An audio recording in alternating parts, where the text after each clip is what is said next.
Welcome back mga katambalan, mga hot topic and issue pag-usapan natin. Update po tayo kay Barbie Fortesa at kay David Licauco na kung saan nga po ay nag-post itong si Barbie sa kanyang social media account at ito nga po ay dumalo doon sa naging concert kay Casey Tandingan at TJ Monterde. Makikita naman ang pagsuporta nitong si Barbie sa naging concert ng mag-asawa. Makikita din yung photo na kung saan ipinost ni Barbie at ni Chandra sa kanilang social media account. Samantalang kahapon nga po ay nag-post din itong si Barbie na naging interview niya para naman po doon sa Kanto Roundtable Discussion kung saan ay nakasama nitong si Barbie sina Miss Cherry Pie Ficache at Jody Santa Maria. Makikita naman na naging successful na nagsama nga po sina Miss Cherry Pie at Miss Jody Santa Maria.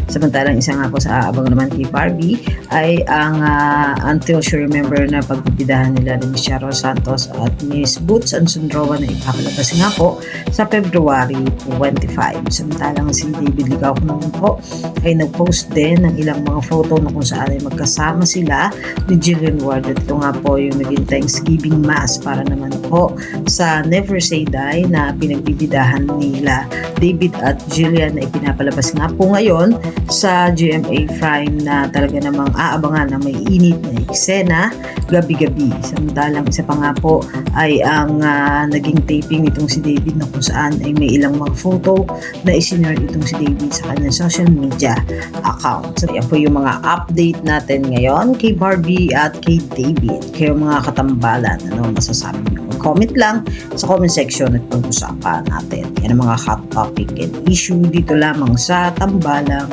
JK.